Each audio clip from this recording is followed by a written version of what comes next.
Wait. Holy crap. Holy crap. Holy. Oh my god. I knew it. Ah! Ah!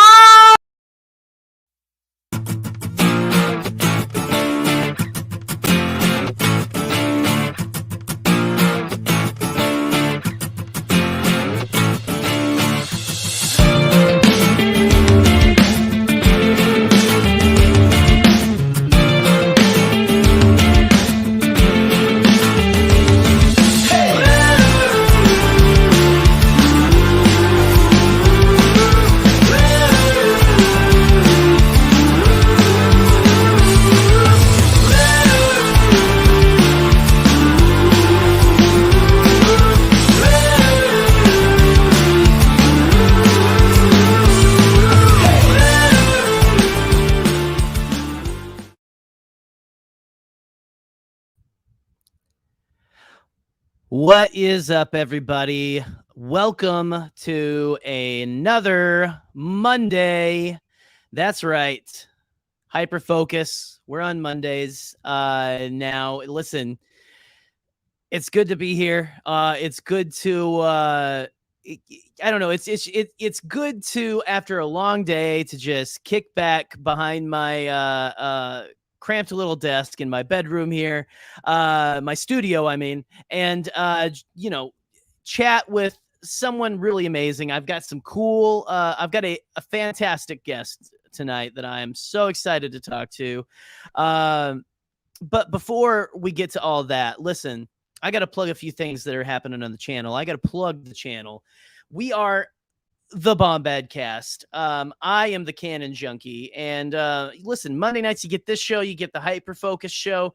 I sit down with any number of people from the Star Wars fandom on Twitter, from YouTube, from the podcast sphere, whatever, what have you. But then we sit here, we talk about, could be Star Wars, could be I don't know, 16th century soup ladles. No one really knows what we're going to get into, but we love to get into whatever here on Hyperfocus. But listen, on Wednesdays, we have my boy Scotty, the Scotty J-Ro. He does Bombad Gaming. Bombad Gaming is basically Scotty sitting down playing whatever his little heart feels like playing that night. And it's a blast. It's a lot of fun. Seriously, if you have time to hang out with Scotty on Wednesday nights, you will not regret it. It's so much fun. Maybe he'll ask you to send him money to buy Chinese food or an icy. I don't know. He's always asking. Maybe I should start asking for money for food, but you know what? We'll cross that bridge when we come to it. It's fine. But then also on Thursday nights, you have our main flagship show, the Bombad Cast, the original, the one that me and Scotty started. Oh man, 2 yawn years ago. I don't know why I said yawn years. It sounds, I guess, more official. It's more ancient. I don't know. We've been around for a bit. But listen, you come, you hang out, you see weirdness. We talk about Star Wars. We're talking about the Book of Boba Fett every week now. We're doing our reviews week to week. And listen, who's the guest this week? I don't know. You got to tune in to find out. But listen, guys, tonight, I know who my guest is. And it is someone that I honestly met here on this show, and we'll get into it here in a second. But before I ramble on incoherently any further, I'm going to go ahead and bring on the fantastic Ren. Ren, welcome to the stream. Hi. Hello. It's good to have you. Listen, you came in the call-in, I think on the episode with Alden Diaz. Yep. And now you're here as the guest, and I couldn't be happier. I couldn't, honestly. I'm so happy. When you asked me if I wanted to come on, I was like, me? Because when I tell you, I have told every podcast I was on, like, how I got back into Star Wars, it's obviously because of you guys. I've said it so many times, and now I'm just like, now I get to be here. Honestly, that was the honor of my life. Like, seriously, I'd like to hear that. Like, if any, listen, I'm just a chubby bearded white Ewok here, just like talking about nerdy stuff on the internet. And if I can like make anyone just like, I have to check out Star Wars, I have to check out this or whatever, I have to dive back in. Like, I don't know, like I'm talking too much about myself. I'm sorry, Ren. I'm sorry. I'm just glad you're here because I met you that night. We've been talking on the internet and stuff. It's been got a little bit of a rapport going on and stuff. And listen, it's just been a delight to get to know you over the last few months. So welcome. Thank you. Yeah. I was telling my coworker that Twitter has weirdly become one of my favorite places to be. I just recently deleted my like personal Instagram because I freaking hate that app. But oh man, Twitter, like, just weirdly, I think I got back into it at the right time because I'm like surrounded by the right people. I don't see a lot of the crap that goes on. I just like sometimes it filters through. Right. But for the most part, I got my bubble and it's so nice. And like I wouldn't have met like half the people I know if I just didn't get back on Twitter last year. So and I mean like really honestly you as well, obviously, because I didn't even know you had a podcast until Alden was on and I saw it on my feed and I was like, oh hell yeah. That's awesome. Yeah. Yeah. Well, it's just, and again, I love that because I mean I got on Star Wars Twitter in my current like the account I have now. I was on Twitter for a little, like I had a personal account whatever years ago. Doing the Star Wars, I started doing like Star Wars Twitter stuff around the time TLJ came out. And that was because again, all the friends I was talking to about Star Wars were kind of like, that's when they were starting to go like, I don't really like it. And, you know, Disney Star Wars and stuff. And I was getting bummed out. I had nobody to talk to. So I know what you mean. Like going and like finding the right time, you find the right people. And even my circles have even changed over the last several years. But like, there's something about finding what feels like your people. Yeah. And being connected by, that's the good thing about social media and the internet. I don't like to be one of those people who's like, it's all evil, it's all terrible. Listen, it's not it's not great. It's not great. But the good thing that it does is that it does connect people who probably would have never been able to be connected any way at any other time in life. And so that's kind of a really awesome thing, I think. And like some of the people that I knew carried over from Instagram because I have my shop base is like on Instagram. And then I created Twitter for my shop. And then those people kind of spilled over. But I just got to know them in a little bit more personal way. There's something a little bit impersonal about Instagram to me. That I didn't get that connection there like I got on Twitter. So like most of the people that I know on Twitter were customers or like people that followed my shop. And now I just like, now they're my friends. Like that's how I met Hannah and, you know, got on her podcast. So it's like, it's really cool. Right. Oh, that's so awesome. Yeah. Well, Hannah, oh man, I love Hannah. Yeah. But listen, and I wonder what it is because like, listen, so I have an Instagram. I don't really use it. Like I used it for like a couple of years and then I started using it like a year ago and I haven't used it, I think, in months. But it's like, I think I kind of know what you mean. Then Instagram is just one for me that I've never really like, I guess, latched onto very much. But it's just, I think it is the impersonalness because for me, like Twitter's just like almost stream of consciousness. It's like, maybe yes. Is that kind of a well, thing? because like, I had the two accounts. Well, I had one and it was becoming a personal and then like a shop. And then I split it because I was like, well, there's some people here that want to buy stuff, but they don't necessarily care about my day to day. So I split it. And then I just became where my personal one just felt so stupid to have, but I couldn't delete it because it's like, there's maybe a handful of people that only talk to me through Instagram, and I really hate that. I hate it so much. so it just felt like I had to have this account, and all these life going on. Like, I moved from a different state to another state, so it's like, well, I guess I could document that and blah blah. But then it just started feeling like a thing that I felt obligated to do, and that shouldn't be fun on like a platform. And then on the flip side, it was now the people that I follow, I can't even see anymore because Instagram's changed its whole platform and its algorithm and stuff. And then the people that I do see are the people that are trying to sell me stuff. So I just got tired of it.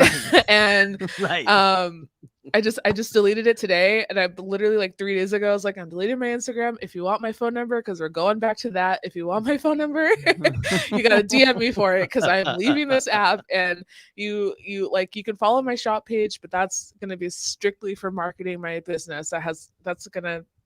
Do not contact me through that page for like personal stuff, so we'll see how it goes. And then so I found that I did a lot of stream of conscious stuff on Instagram stories, which is like, who wants to sit there and listen and tap through like 50 stories on Instagram when I could just go on Twitter and just make like a quick like thread, So I think that's why I got back on Twitter, is because then I could just go back on there and just like dump all the shit that I have in my brain in a thread, and then it's gone. Like, it's right. It's like just Boop here, Bubenheim. Twitter is the screaming hole for intrusive thoughts. It really is. It really is. It is.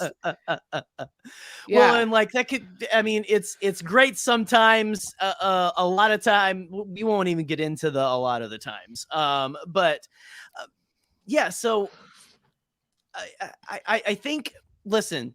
I think I probably have to ask the question right now, as abrupt and as like much of a like this is, because I think people will get upset if I don't, and by people I mean I mean Boop will accost me in the comments and stuff. But Ren, what have you been hyper focused on lately? Oh man, what haven't I been? It's a big question on lately. Right. Rewatching the MCU in chronological order. Rewatching Star Wars. Beautiful. Making art collages has been such a fun thing to come home and do at the end of a long, stressful day. Oh man, yeah. It's just I don't know. It's just something nice, like coming home, getting like a drink and a snack and just sitting down and making art. I've tried to make that my routine instead of like sitting on the couch with my phone and like watching TV or something. So I like come home, I do an art, I make dinner, and then I watch a movie. And so it's been Marvel and or Star Wars. Sometimes I'll watch like 2 in a night because I'm crazy, but that just sounds fun, honestly. That just sounds, that's all that sounds like. That sounds like a good night to me. So it's been really fun. Like especially like Marvel, watching it in story order has been so fun, because you get to see like all these things that they had been planning from like the beginning, like just play out so well. And then you don't even realize like it was maybe like 5 or plus years between one movie and another movie, but when you play them back to back in story order, they go together, and it's so brilliant. I just did what am I on right now? I think Doctor Strange is the next one that I have to watch. So watching this, that's like, one of my underrated favorites. I'm excited to see if I like it, because like I enjoyed the visuals of it when I first saw it, and that was about it. And that's what I'm finding in rewatching Marvel and Star Wars, is that the longer I had waited between to watch them, I'm watching them again, and it's like with fresh eyes, and I'm like, wow, these are actually brilliant. Like, I didn't like Rogue One when it first came out, and I watched that last night, and I'm like, holy shit, Rogue One's like great. Like it ended, and I was like, oh man, okay, yeah, it's so much better now that I hadn't seen it in like X amount of years. It's been a whirlwind getting to do all of this over, and like That's so awesome. Well, like Rogue One, like it leaves something a little different every time I watch it and stuff, because it's such a cool, like it's so in that Imperial era and everything, and Yeah. it's so kind of it almost feels like Rebels the movie a Yeah. little bit. And I mean because they're not, I mean they're in it, but they're not in it. Right. Right, like the Ghost Crew, but there's, I don't know, like I know what you're saying though, like Rogue One, like after you, it's not one I'm like I want to go and like just read, like I need like a good you know, feel good movie. Let's watch all these people die.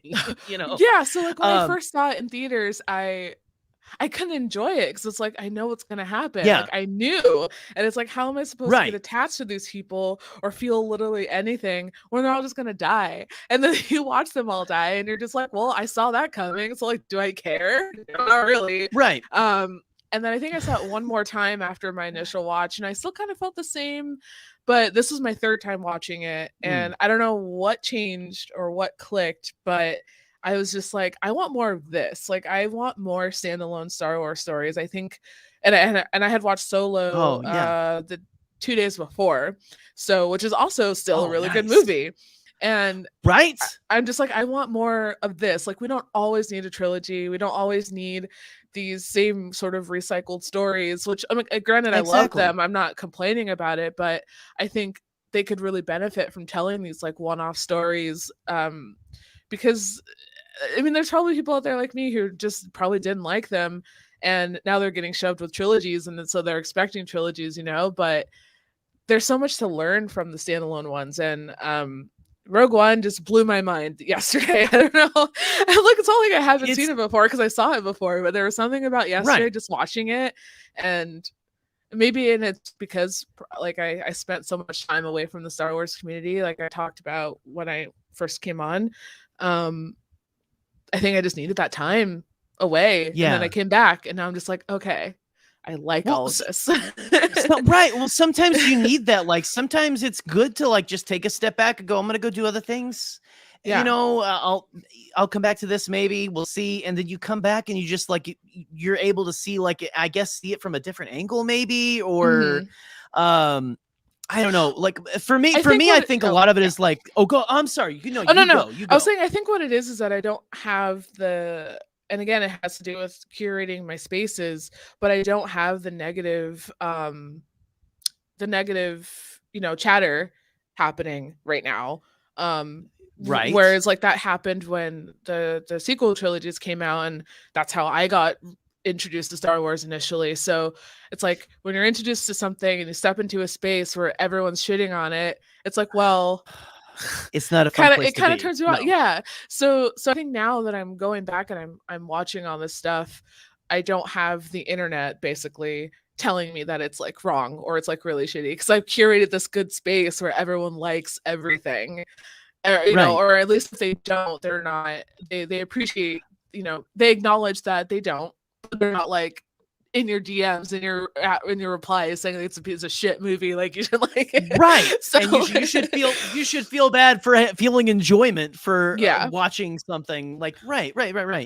That's in curating a space is everything. I think 110%. Like you like, and I think a lot more of us need to realize that. Like I think some of us who are like doing Star Wars Twitter sometimes, like I've been guilty of this, like going and looking like how's things on the other side of the fence right now, like kind of a thing. And it's not always healthy to do that. And it's like you say, it's a lot nicer to just not create a vacuum, like you said, like, but surround yourself with people who aren't going to be like an asshole about their opinions about things. Right.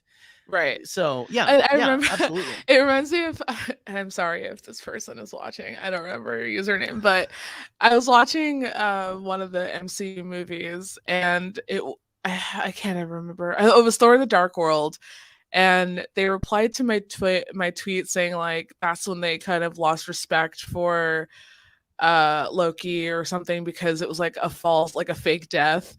And I'm like, well, I could reply and like go off on this whole rant about why that's the stupidest reason to hate a character. And when you know who Loki is, we've been through this before. Why? Right. I literally just reply, because it's like I don't I'm no longer getting mad about things on the internet like that because it just takes up so much energy. But I literally just replied, "That must suck for you," and then just like tweeted. Sometimes it's nice to just like, throw one of those, like chuck a snowball at somebody and just go, that must really suck for you. I'm having a good time over here. Sometimes, and I mean, sometimes people need that. Sometimes they need someone to just go, yes, it's too bad, man. Like, like, I'm sorry. What do you want me to do about it? right. Because like I think we can, especially online. I mean, I've been guilty of like going and trying to explain my point of view to someone who disliked a thing, and then you go and it's not, because like then you end up looking like an asshole, and I'm like, oh man, I wasn't trying. Like I literally did. I one time I went into someone's thing just trying to say, well, here's how I see this, and they, you know, rightfully for them, started like giving me shit, and I was like, I'm sorry. Like I was just good back way slowly, and it really isn't, because once you just start like, if it looks like a healthy conversation can't be had, like why even try to have the healthy conversation? It's just a case of like, don't try to ruin someone else's fun. And I don't know if that's the direction that person was trying to go. It's like, I've spent so much time already like not understanding or appreciating Loki as a character that when I watched his show, I was like, oh, okay, I totally understand now, and I totally like love him as a character now. So I'm not going to backtrack just because you think Thor: The Dark World ruined a character for you, and we've had years since Thor: The Dark World and a whole ass TV show to prove that Loki is like a really good character. Like, what do you want? Right. What do you want? Which is like, I think Loki's one of the most like, people are at least most vocal about how much they loved Loki and everything. Like I don't know, like that's one of my favorites. That and like WandaVision was fantastic. Like that was the perfect one to open with for me. But just anyway, I'm just going down the path of why I love Loki and everything now. But it's it really just does it does you no justice to just wallow in it and things like that sometimes. I mean, or at least to try to like, I don't know if you want to think, if we think we're going to pull someone out of the muck or something that they're wallowing in, or I don't know, just let them do their own thing. I don't know. Like, it's like, sometimes I feel like I want to like, you know, like, oh, hey, I want people to see things the way I do sometimes. But at the same time, it's like, that's kind of like, you can't do that to other people, you know, well, like it's. Yeah, and it's like, well, if this person has been mad about it since The Dark World, Thor 3, like, I have no chance of making this person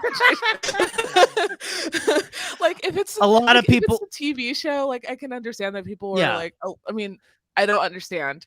I can acknowledge that people don't like Loki because of the show. Like, I don't know why people don't like Loki, and like, whatever. I don't understand it. I acknowledge it. I don't get it, but I'll acknowledge if someone it. came to talk to me about Loki via the show, then I would be more inclined to like be like, okay, well, all these things were laid out in the show, you know, to prove this otherwise. I like, what more do you want? But like Thor 3, I don't have the energy to try to verbally explain why Loki is a good character. If you've been hating him since Thor 3, not worth it. I'm like, it's the worst. It's in my opinion, the worst of the Thor movies. Loki was the best part. And if you can't acknowledge that, then I don't know what to tell you. And see, like, even though like I love that one, but like, it's, again, it's just why sit here and go like, well, let's give our dissertations and stuff. That's for people who like to debate, I guess, and stuff like that. For sure. But just to be able to go, and I mean, I guess that has its place for some things, but I don't know. Like, I don't like to get into debates and stuff anymore. No, because me neither.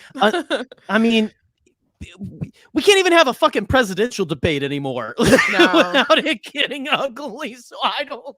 And this is strictly just for American audience here. I don't think we have anyone watching right now from across the pond or whatever. And you can, Charlie, if you end up coming in, or Matt from Blue Bantha, you can shit on me for saying across the pond. I know I'm a stupid. Yeah. Anyway, but yeah, no. So So you've been watching through all of the Marvel and Star Wars stuff recently. Mm-hmm. Do you have a favorite piece of?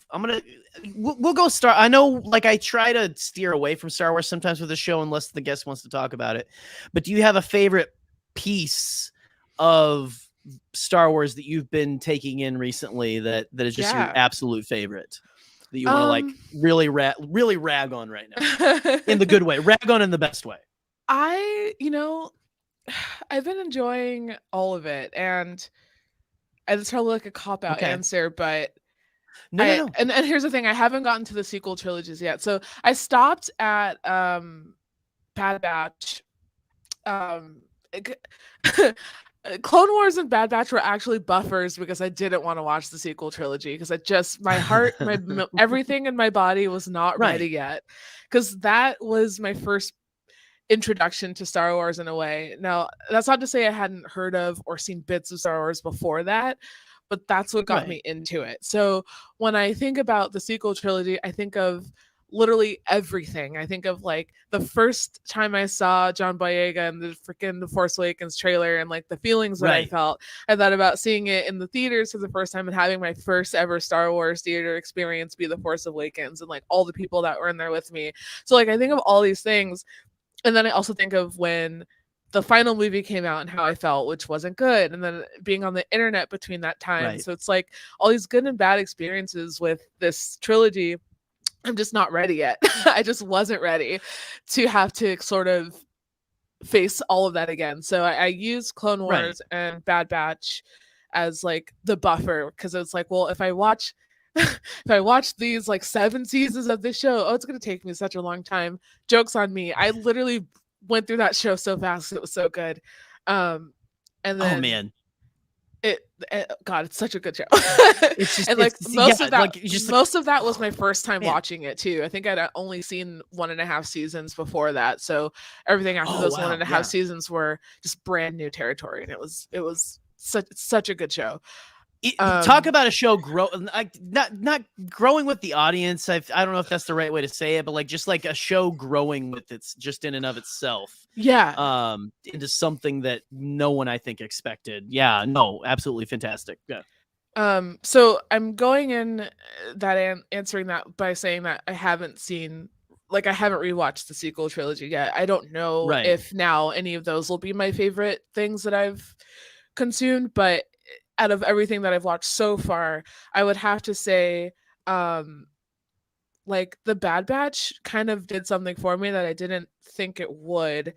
And I think it's because I have, it was one of those pieces of media where I think I literally didn't know like a single character really. Like with Clone Wars, going into it, I knew of who was in it and I knew of certain things that happened. And while it was really fun to watch, and like live tweet and get to have that good old time on the internet with a lot of people, the Bad Batch was just felt like so brand new. It felt like a part of Star Wars that I have never experienced before.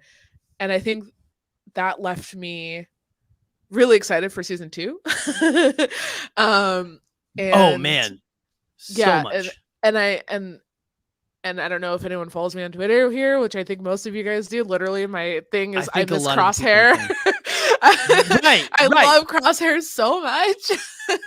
And I could talk about that for like ever, but I've already talked about it on Hannah's podcast. I won't do it. But Crosshair became just like, it's like I relate to this guy on a level, but I'm also like rooting for him so hard. And it's been a while since I had someone to root for in Star Wars because since the sequel trilogies, I was heavily rooting for Finn.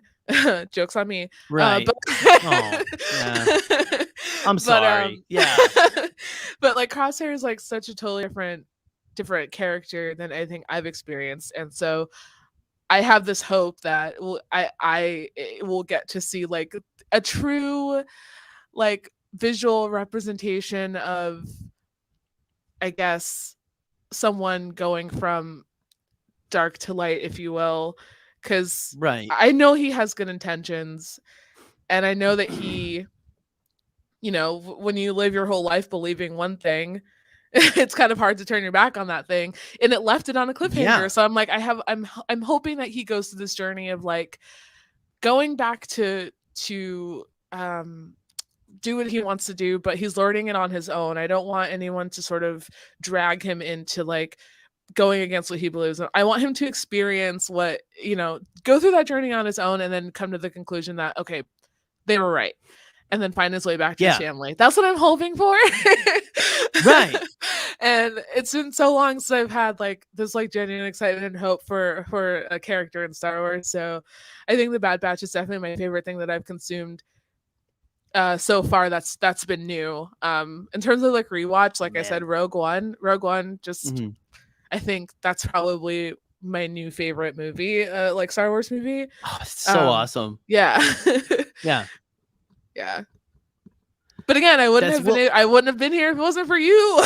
So thank you. No, whatever. Like, Alden had a hand in it, but also like it was just whatever. That's your journey and stuff, and you know what? Like it's I don't know. So well, it was a conversation. I'm just glad. Conversation. Well, I was gonna say I'm just glad that because that's why you know. I think a lot of us like to do this kind of stuff, right? You know, as we like to talk about this, and because we were talking earlier, like you love to talk about this because you're passionate about it with other people and stuff who are also passionate about it. But just like you just hope that like it's somewhat positive and that it at least gives someone a little joy and stuff. But like, listen, I love that The Bad Batch is kind of like one of your big things and everything. And again, like, so I showed you before, I'm wearing my Omega and Friends shirt, which is basically like, I think The Bad Batch, I think a lot of people kind of got a little tired of the slow burn aspect of Bad Batch, but I have to say it's something that I absolutely loved about it. Yeah, same. I'm with you. Like, I'm cheering for, Crosshair to come. I mean, he's an asshole sometimes, you know, like sometimes, but like it's like you said, it's the journey is what's important. And to see him, because we saw him in the Clone Wars and everything, and they were such a good team, they were such a close-knit family.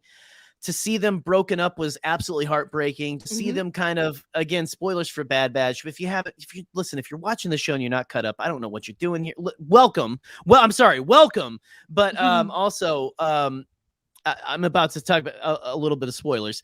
But just like the way that he, it feels like he's going to go back with them almost. Yeah. For a moment. And I remember sitting there going, please. Like, just go with them. Like, they want, like, in the way that they were so open and honest with each other in a very gentle way. Like, they were, I don't think they pulled punches. I think they were very honest with them in a way they needed to be, the way that they felt and everything. And again, I get these are fictional characters, but I love it. But I don't know. Like, I you're just like sitting there going like, man, just give up the thing. Just go. Give up what you like. The Empire does not care about you. Like, it doesn't. And I love that we're getting this slow burn. Like, here's the Empire becoming the Empire. And it's like, it is over. Like, the turn from democracy to fascism is technically overnight, but it's also like the slow, like, we're going to slowly roll out the fascist, you know, things and everything like that. And we're going to see who is on our side and who's not. And, you know, we're going to start seeing people who aren't, they're going to start disappearing. You know, we're just at the very beginning of the dark times. And, it's an interesting period. And I hope that, I don't know how many seasons they plan on going with it.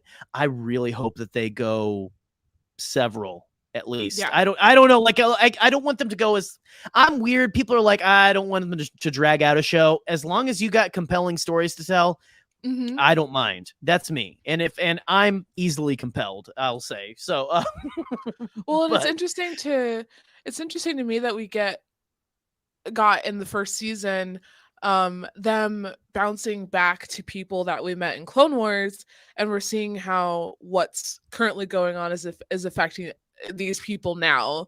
Right. And I want more of that, because it's like, obviously it's not just affecting them, it's affecting 7 seasons worth of other people too that we met. Right. And so, I mean, while I don't think it needs to be 7 seasons long, I mean, if they do, as long as they have a good story to tell, that's fine. But yeah, I'm like, I definitely don't think 2 seasons is enough for what I would like to see. Right. But you know, again, I'm just like, I want, while I was screaming at the TV for Crosshair to just get on the goddamn ship, I was like, just get there. Yeah. Omega said that you're also her brother. How come you didn't go? That was the cutest thing. But like, he didn't go. And I was like, okay, well, this just means he's gonna have to figure it out on his own. And that's fine too. That's something I definitely want to see. And I'm hoping that's what they give to us. Like, if he doesn't immediately go back, I hope that we get to see him come to that realization on his own. And that would be a fantastic story to tell. And that's something that I would be so happy to like experience for the first time. Oh man, like just you bringing up the Omega thing, like Omega, like for one thing, again, as a father of a small human, small female child, they absolutely nailed it. No, my kid's not as old as Omega, but like they nailed like the heart of a kid. Yeah. And everything. Like she absolutely is just one of the most wholesome, beautiful characters I think that Star Wars immediately stole the show for me when she came on screen. I was like, that is a precious little girl who needs to be protected. And it's like everything at all costs. Yeah. And then it was so interesting to see. And I think that's another thing that I liked about it, is that we are experiencing this through the eyes of a child who literally has nothing to go off of. She is the definition of a blank slate. So everything that she learns, she's going to be learning from these guys. And so, you know, like when she doesn't know the point of playing with somebody, like that broke my heart, because I was like, she's a kid, she doesn't know how to play. And I was like, oh my God. But then you realize like she knows nothing. She doesn't know anything. And so like, and I definitely understood Hunter's need and like want for her to go with them, because it's like, yeah, she needs to learn how to be a kid and like be protected in that way. But I also like that Hunter's learning how to be a dad. I think that's really cool. That's one of my favorite tropes. But 100%, man. It was just watching that show through those two perspectives, because Omega and Crosshair are on opposite ends, but you get oh my God, I just realized this now in a way that they're sort of the same in that regard, because Crosshair only knows what he knows, and so does Omega, because they're both in the same thing. But you have a child representation of that, and then you have a full-grown adult representation of that. Oh my God. Oh my God, that's beautiful. Yeah, like they're interesting, because Crosshair is an adult, but he also only knows what he's been taught and trained to know. So he doesn't know a lot of stuff either. So like he probably doesn't even know the difference between, you know, like he's gone his whole life being needed and being wanted for like one thing. So it's like, how do you come to terms with yourself and understanding that you are not that anymore? Like they don't care about you, but that's all you've known, is them caring about you for some capacity. So I don't know. That show's so good. Right. Well, and I mean, it is also interesting when you think from the perspective of she is technically older than all of them. Yeah. Which is an interesting, that's sci-fi and stuff. But it's more than anything, I think. But it's like you said, that's a beautiful thing. Like to have like a child learning everything basically from scratch. To having an adult who's known one way of living, which I mean, again, like most of us can identify with. I feel like I identify with a lot of that. Like again, you know, coming from I was talking with you a little bit beforehand, more of a church background and everything, and like now I'm on the other side of that, going like, where do you go from here? Yeah. It's learning. Yeah, you have to relearn, and it's wow, man, it's so accessible. It's so and I just have to say, I cried so many times with moments too. between like Omega and all the clones, like because like Yeah. again, like, and I'm not, you don't have to be a dad or anything like, but like the like you said, like the dad-daughter relationship always punches me right in the gut, like every time, like you, especially like in. You're gonna be like, yeah, you're gonna have me in tears, like no matter what you do. Like I don't. They could just be like, they're playing catch. Oh my god, Yeah. but it's yeah, but it's yeah. I don't know. Like they've that show. I think it got more. I think critique for being too slow, and I think there's so much to just dive into there, and it's yeah. That's I absolutely adore that show too. It's so good. It's yeah. That's I think that's the one thing that I've consumed that has inspired me in a way that I didn't think like that I could be with Star Wars. And then another thing that did that was Tatooine Rhapsody from Visions, which has just ingrained itself into my entire being. That I designed like all this stuff for my shop based around that one episode that I cannot wait to put out. But that was more like a creative aspect. Yeah. You're gonna have to plug the shop and everything before you leave, by the way. Like we're gonna have to make sure we get that all out there, because people do need to go, and we want you to be busy at work. Thank you. Making stuff for sure. But oh man, bringing up Tatooine Rhapsody and everything. I don't mean, man, I hate saying that. Like I'm not against anime. I don't watch as much anime as other people do. Me neither. But right, but Visions was such a it wasn't something that I was. I wouldn't say that I wasn't excited about it. Like I was excited to watch it and see, because it's new, and I'm like, this is an interesting thing that they're doing. That it's not.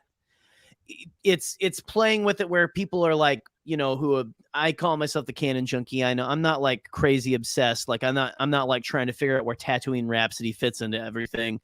I just enjoy the stories, but just like to have these different stories put in there, but to have one that so touches the inner punk rocker emo kid. I mean, I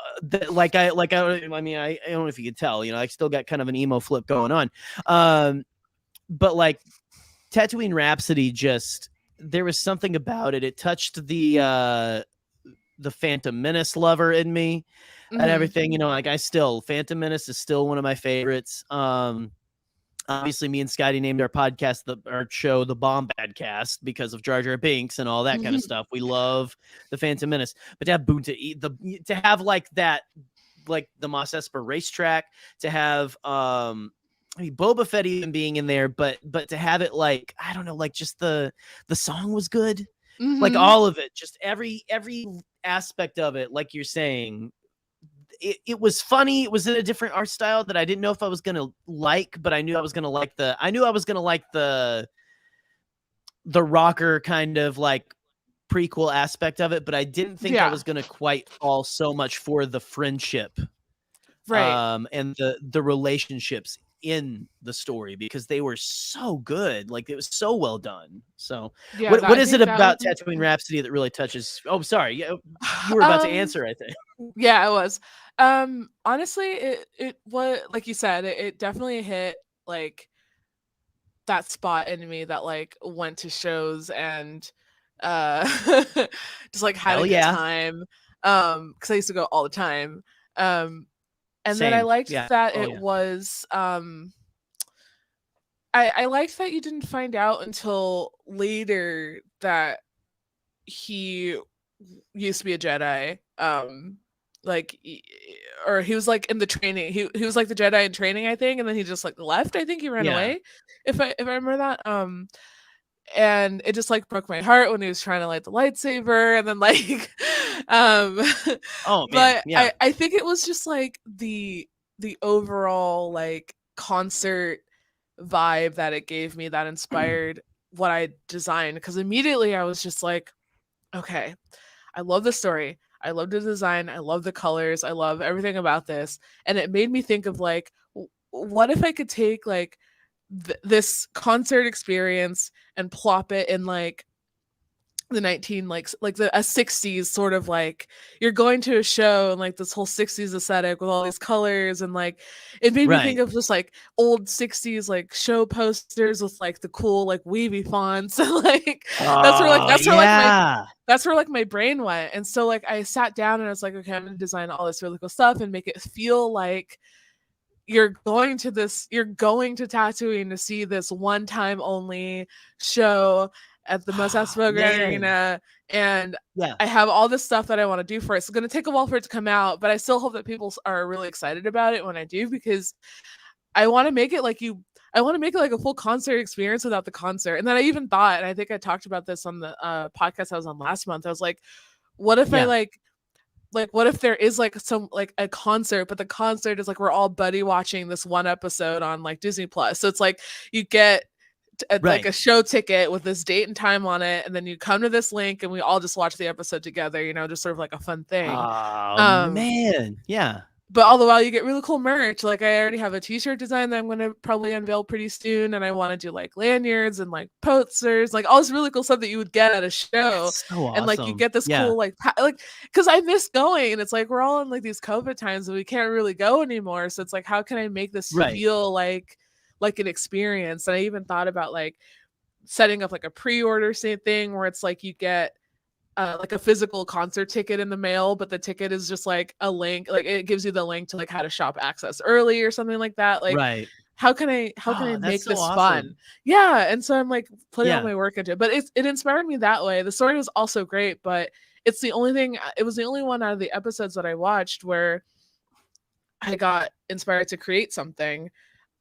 Which anything that gets me to design and like draw and like use my creativity is like already like a-okay in my book.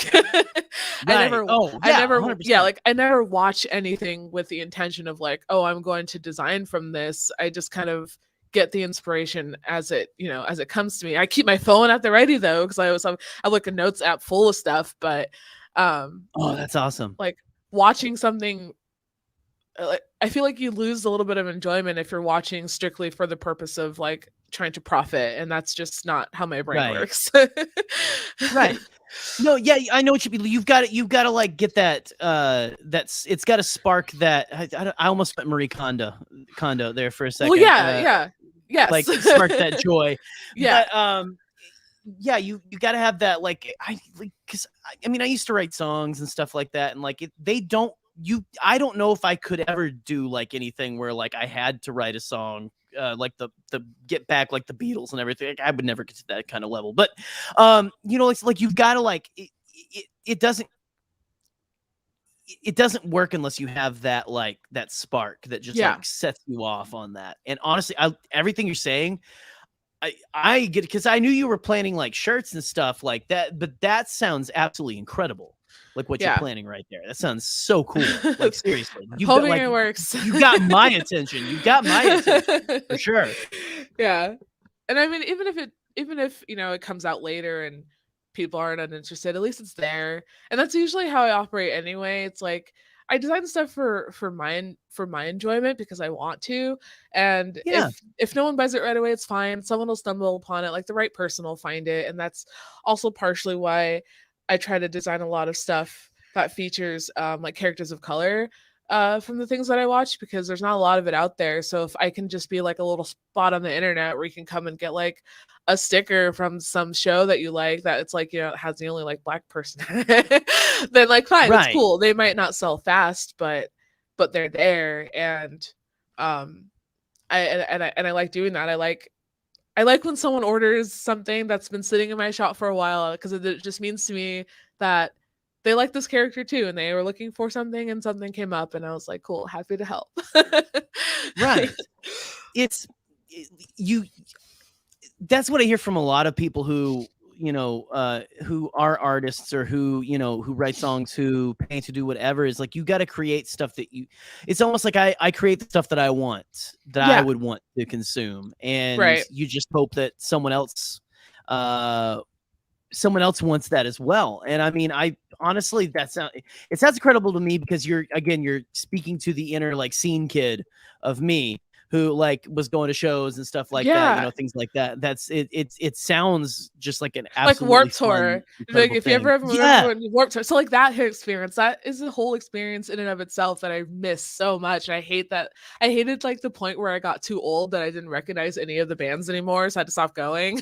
Right. but right. it's like I'm not gonna spend all this money to go outside and listen to these bands I don't even know. But like, right. like I think there was like a good like, oh man, like 6-7 years where I would go every summer to the Warped Tour in San Francisco, and that's just a whole thing. You go and you know, you booth hop and you buy all the merch that you want, and you wait in line for the signatures, and you know, you're far away from the stage, but it's fine because you're with thousands of other people that like the same band as you, and you're all hot and sweaty because you're wearing your hoodie, and like it's in the middle of summer. It's like a whole thing. And so it's like if I could do that with Tattooing Rhapsody, because I mean there's people out there that probably also really like that episode. So it's like if I can just kind of create that experience for people that like that episode, then I'm happy to do it. Like I said, even if no one buys it right away, someone will find it. Someone this year might discover Visions and be like, I like this episode, I wonder if there's anything for it, and then it's there. Right. Well, like so, I don't think Visions is going anywhere, honestly. No, like I think and it's that was such a special just moment of Star Wars content and everything. And I think that I think that people are still like they're still. I saw just a post yesterday from Brian Barry of Pink Milk, talking about like that's one of his favorite like pieces of Star Wars media is Visions. And so that's just people are going to come to it. People are going to find it. And that's the important thing, is to just keep creating it. Oh no, Boop. Oh no. You can't call in. Oh my goodness. Well, I hope you feel better. Wait, was you Sound of the Weathers, I sound like I gargled 20 bees. I guess if Boop can't make it in here to ask her question, then I might have to ask her question. So listen, guys, those of you who are watching, the links in the chat. We'll bring you in a sec. Let me play the theme song, which I always listen. I'm so smooth with the transitions. Let's go ahead and do the live chat call in.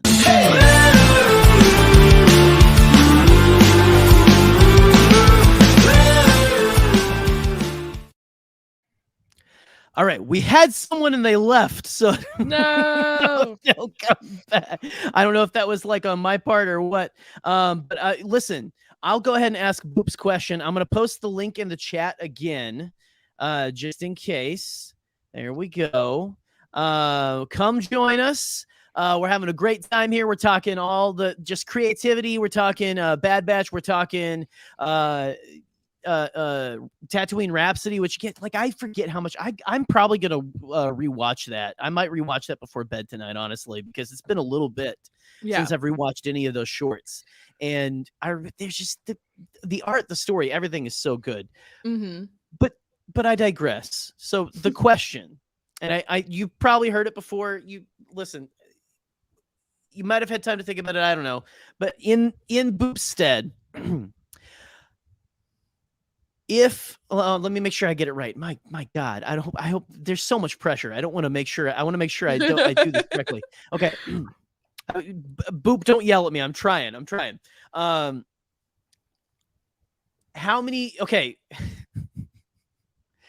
How many live bees do you think you can eat before before you either passed out or whatever? Like how many live bees, if you had a jar of bees, how many do you think you could eat live before whatever? So I actually had a bee fly in my mouth once. Oh my God, I'm sorry. Yeah, so one, because that one so I have the answer. Ruined my life. I'm so sorry. Look what you did. I don't even remember how old I was. I was riding my bike and I was talking to my friend who was riding beside me, and I turned my head around and this bee just flies in my mouth, and I feel it's like sting my tongue and I spit it out, and then I just immediately start crying because I'm just like, it hurts. Like, and I ran up to my mom. I ran up to my mom and I was like, a bee stung my tongue, and she's like, are you okay? And I'm like, I don't know, it's my tongue swollen, and I'm like crying and like drooling everywhere because my tongue feels like it's like 10 times the size. And she's like, it looks fine. And I was like, but it hurts, it's so big, I can't talk. And she's like, you're fine. So I had to like hold this like ice up to my mouth and like ice my tongue. So I'm gonna say 1 because like I said, I have had 1 and I didn't like it. 1's enough. Yeah. I forget, like, in honesty, so Boop has she has a spreadsheet basically that she like is keeping track of everyone's, because it's a great way, she says, to get someone's personality and everything. Oh, okay. And honestly, I think it's also a good way to find out people's trauma. So yeah. That's just what we're but listen, we have our first caller in, and I'm excited to bring this gentleman on. He is, man, I don't know.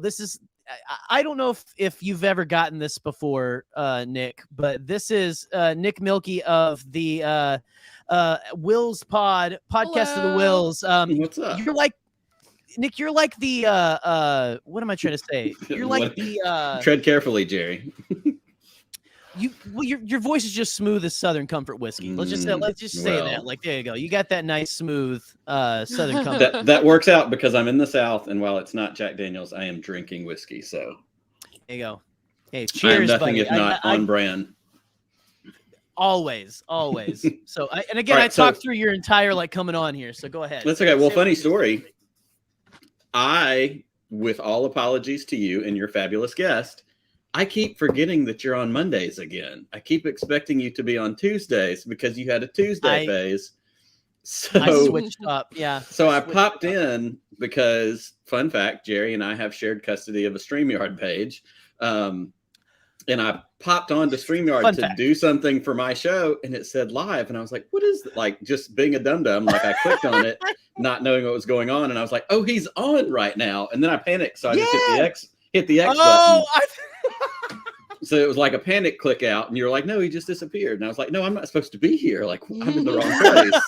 What's funny is you came in right at the perfect time for live chat. I had no idea what I was doing. So this is why people my age shouldn't be allowed to have technology, because we mess it up every time. Well, and this is why sharing a StreamYard is probably one of the best things. It's like walking into the radio. What party did I accidentally just show up to? Like, oh, someone's on live. Okay, what's going on? But so Nick, we've been talking about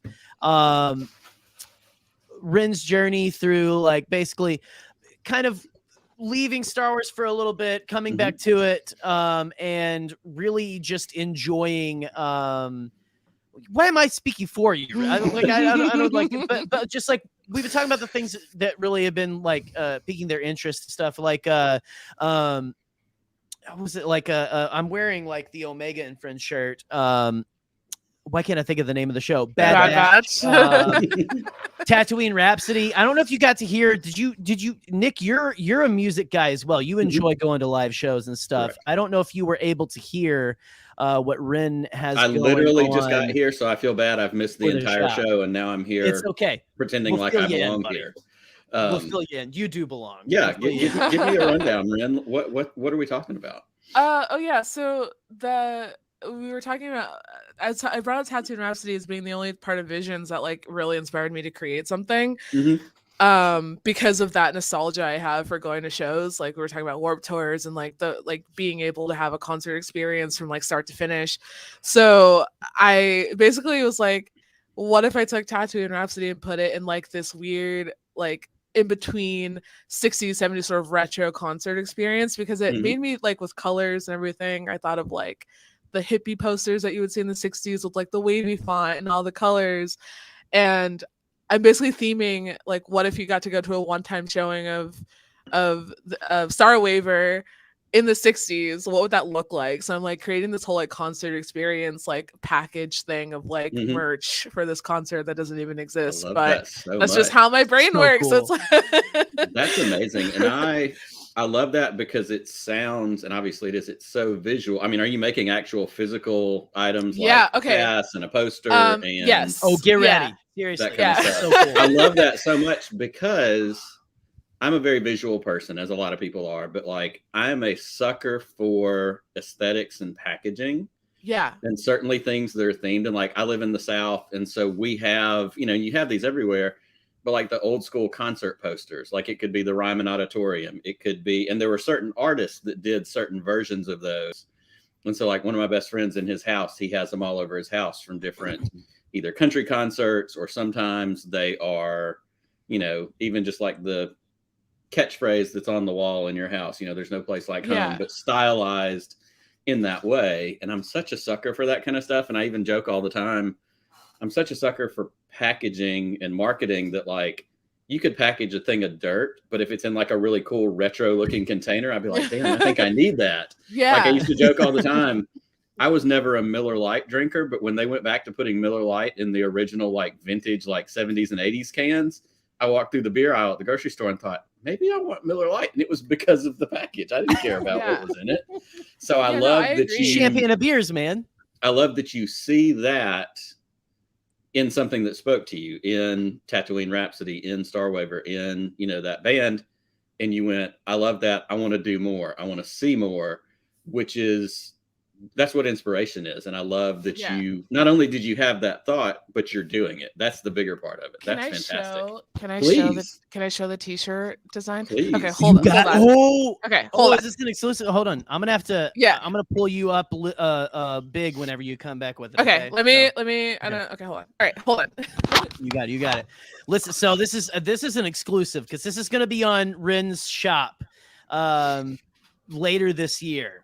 Like we haven't. I don't know if they have like an actual date or anything, but this is like seriously. They were talking about how they have like maybe like a ticket or something that they'll make with I could see it being to like watch the concert and everything. Yeah, I like could see it being a whole thing, a ticket, like a backstage pass, the poster, the absolutely. shirt, You're on it. Like they were saying, like the whole experience, the whole concert, suite of things that go with it. So absolutely. I'm gonna I'll be saving that link and watching excitedly. I am going to have to like go and like put Rin's page like on my bookmarks or something because like it's like I can't wait. I can't believe we're going to get to see this here in a second here. Yes, I know, like that Dolly Parton at the Opry poster. Yep. That's exactly what I'm talking about. Boop, like that kind of stuff, just like the classics. And there's a name of the artist, and I wish I could think of it to know which one that are really popular around here. I'll come up with it as soon as we get done. But...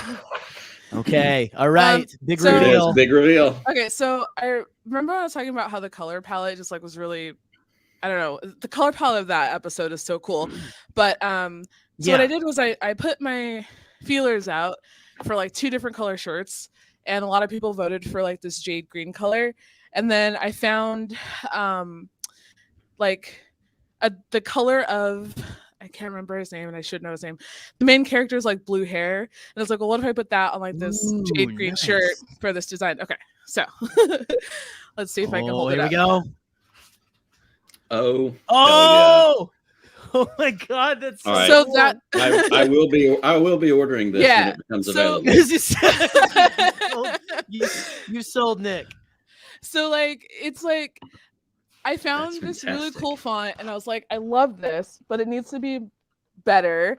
So I went into Illustrator, and I basically had to hand wavify all this font to make it work. And I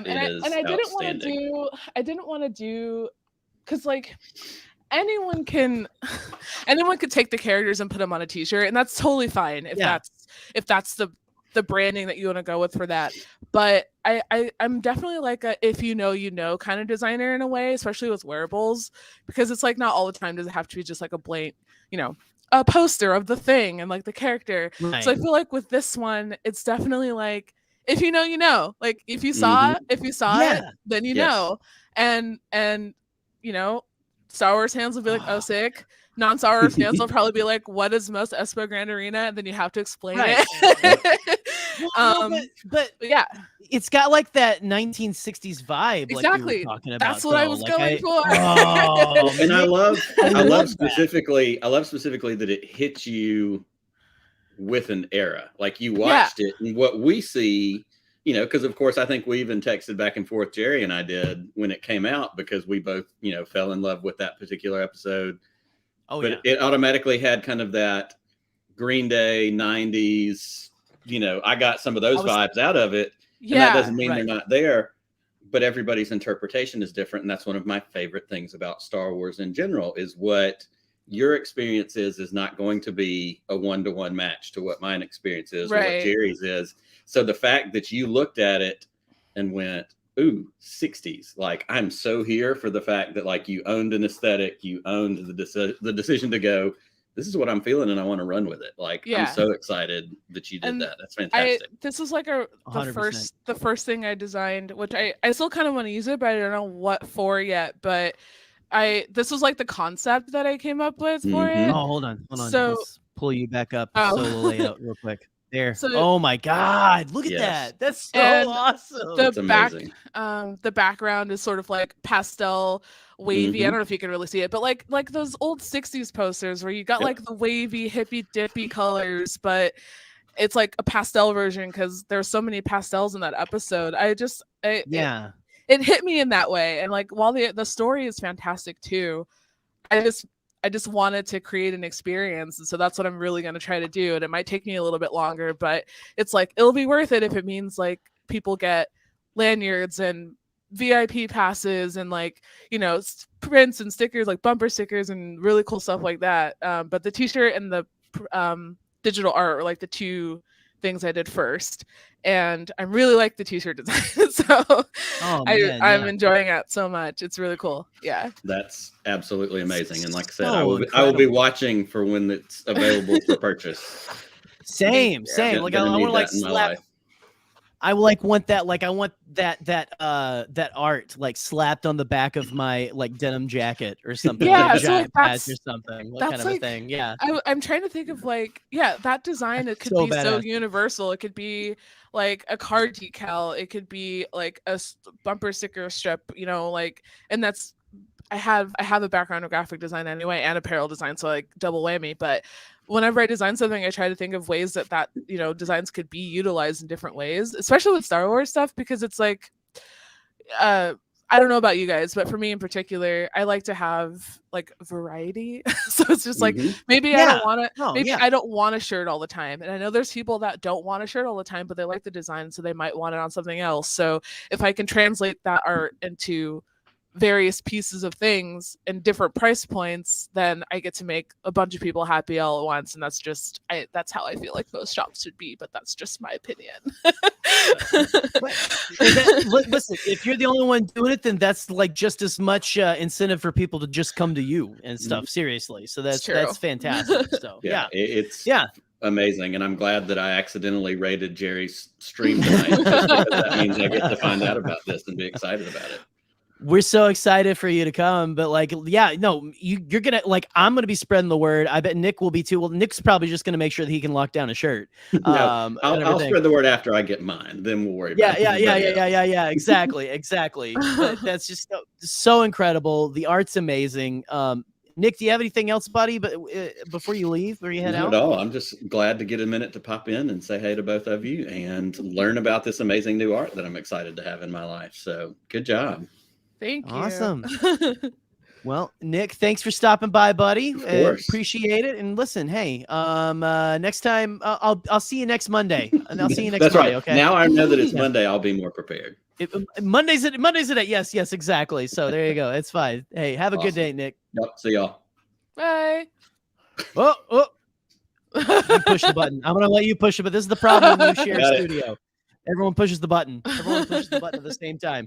Well, listen, Ren, this has been absolutely fantastic. I really just want to thank you again for wanting to come on here and ramble for however long with, well, thanks for having me and stuff. But I'm absolutely just like, I'm ready for that stuff to drop as well, because that that design is, I knew you were working on it and everything, but the 60s, I guess I didn't quite grasp yet that you had the 60s flair design in your head with it. And that, the retroness of it is, like you said, it's just, it's going to like hit fans who are, like in and like, know, like, ooh, Star Waver, I know what that is. Yeah. It's just, I don't know, like this great work. I'm Thank so you. thankful you stopped by. I'm so thankful that you stopped in on that one stream. And yeah, seriously. Past few months, seriously, for real. Do you have anything? Please plug all your stuff, and I promise I'll try to shut up for a minute. So, oh man, I'm plugging my stuff. Okay, so my shop Twitter and Instagram are both Stitchcraft, so it's this but without the extra at the end. And that's where you can get all the up-to-date stuff. I'm reopening my shop tomorrow, but it's mostly with stuff that was remaining from last year that I would love to get rid of. And I'm adding a crosshair print that I made to the shop, which oh my god. Okay, let me grab it. Here we go. Listen, I'm just excited that we're getting all of these exclusives and everything.